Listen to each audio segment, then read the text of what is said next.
যার ঈমান ঠিক নেই তার কোনো কিছুই ঠিক নেই। যার ঈমান ঠিক নেই সে মানুষের ধারে ধারে অপমানিত হবে, লজ্জিত হবে।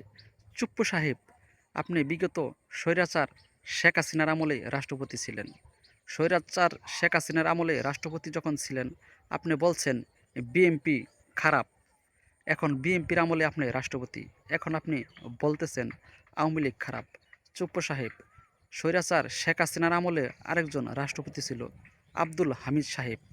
আব্দুল হামিদ সাহেব বিদেশে চিকিৎসা নিয়ে সে দেশে এসেছে।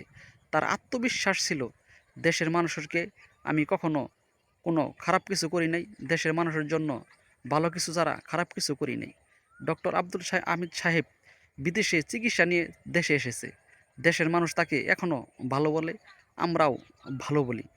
চুপ্পু সাহেব, আপনি রাষ্ট্রপতি আছেন, আপনি রাষ্ট্রপতি থেকে আজকে আপনার সময় শেষ হবে, মেয়াদ শেষ হবে, আপনি তো বিদেশে চলে যাবেন। আপনার মনে জানা, আপনি যদি দেশের মাটিতে থাকেন অবশ্যই আপনি অনেক মানুষকে নির্যাতন জুলুম করছেন, অবশ্যই আপনার নামে অনেক মামলা হবে। আপনি নির্ঘাত আপনার মেয়াদ শেষ হওয়ার সাথে সাথে আপনি বিদেশ চলে যাবেন।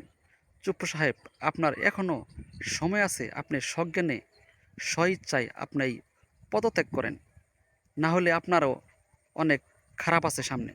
চুপ্পু সাহেব, জয় হোক মানবতার, আল্লাহ মহান।